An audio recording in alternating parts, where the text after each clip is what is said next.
Trump அகராதியிலே இல்லாத அந்த வார்த்தை, எந்த வார்த்தை சொல்லுங்க பார்க்கும்? ஈரான் போரில் நடக்கும் செம்ம ட்விஸ்ட்டு. உலக நாடுகள்லாம் ஆச்சரியத்துடன் பார்க்கின்றன. உலக அரசியல் அரங்கில் தற்போது ஒலிக்கும் ஒற்றை கருத்து ஈரான் காய் நகர்த்தலில் முந்திக் கொண்டது என்பதுதான். ஈரான் போரில் வேகமாக வெற்றி பெற்று வருகிறது என்பதே அந்த கருத்துருவாக்கம். ஹர்முஸ் ஜலசந்தியை ஒரு துருப்பு சீட்டாக பயன்படுத்தி வாஷிங்டனை ஈரான் திணறடிப்பதாக பல சர்வதேச அரசியல் ஆய்வாளர்கள் அடித்து சொல்கிறார்கள். டொனால்ட் ட்ரம்ப் ஒரு முட்டுச்சந்தில் தற்போது சிக்கிக்கொண்டார் என்பதுதான் இன்றே பொதுவான பிம்பம். ஆனால் இந்த ஆய்வுகளில் ஒரு மிகப்பெரிய பிளைண்ட் ஸ்பாட் இருப்பதாக தெரிகிறது. அதாவது பலரும் மிஸ் செய்யும் சில விஷயங்கள் இருக்கின்றன. இந்த விஷயங்கள் தான் போரின் முடிவை தீர்மானிக்கும் என்கிறார்கள்.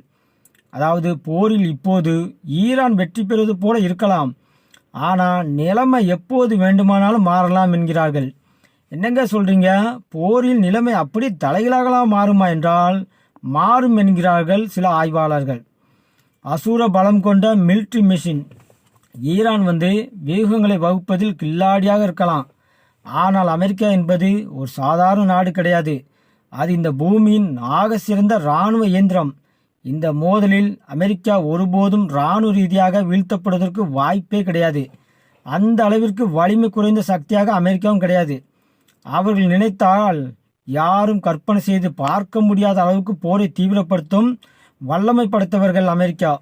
இது ஒரு சமபலமற்ற போர் என்பதை நாம் மறந்துவிடக்கூடாது. வெள்ளை மாளிகையில் அமர்ந்திருக்கும் மனிதர் டொனால்ட் ட்ரம்ப் இக்கட்டான சூழலில் பின்வாங்குவதை விட அழுத்தங்களுக்கு பதிலடியாக டபுள் டவுன் செய்வதே இவரது பாணி.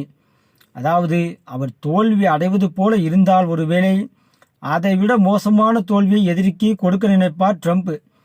குறிப்பாக தோற்றுவிட்டோம் அல்லது விட்டு கொடுத்து விட்டோம் என்ற பிம்பத்தை அவர் மரணம் அளவிற்கு வெறுப்பவர்.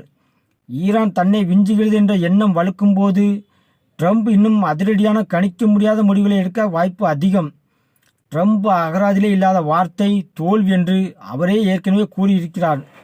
ஈரானியிடம் தோற்கக்கூடாது என்று ட்ரம்ப் எதை வேண்டுமானாலும் செய்யவும் அதிக வாய்ப்புள்ளன. இது ட்ரம்பின் 2வது பதவிக்காலம். அவருக்கு அடுத்த தேர்தல் என்ற கவலையே கிடையாது. வாக்காளர்களை திருப்திப்படுத்த வேண்டிய கட்டாயம் இல்லாத ஒரு அதிபர். வழக்கமான அரசியல் கணக்குகளை தூக்கி எறிந்துவிட்டு ரிஸ்க் எடுக்கவும் தயங்க மாட்டார் ட்ரம்ப். உலகிற்கு ஒரு சேவை செய்கிற என்ற மனநிலையில் இருக்கும் ட்ரம்ப் வளைகுடா நாடுகளின் ஆதரவோடும் இஸ்ரேலின் நேரடி பங்களிப்போடும் இந்த ஆட்டத்தை அடுத்த கட்டத்திற்கு நகர்த்த துடிக்கிறார் ட்ரம்ப். ஈரானின் செறிவிடப்பட்ட அந்த யுரேனியம் தான் ட்ரம்பின் கண்ணில் இருக்கும் பிரதான இலக்கு. அந்த சேமிப்பை அழிக்காமல் அல்லது அதை கைப்பற்றாமல் இந்த போரிலிருந்து வெளியேறுவதை அவர் ஒரு தோல்வியாகவே கருதுவார். ஈரானின் ஹர்முஸ் நெருக்கடி வாஷிங்டனை சிந்திக்க வைத்திருப்பது என்பது உண்மைதான். ஆனால் ஈரானின் கையே ஓங்கியிருக்கிறது என்ற ஒருமித்த கருத்துதான் அடுத்த பெரிய ஆபத்தாக அமையக்கூடும். உலகின் சக்தி வாய்ந்த இராணுவத்தின் தலைவர் ஒரு தீர்க்கமான முடிவு எடுக்காமல் வெளியேற மாட்டார் எனில் இந்த யுத்தம் இன்னும் ஒரு மிகப்பெரிய திருப்பத்தை நோக்கித்தான் நகர்கிறது.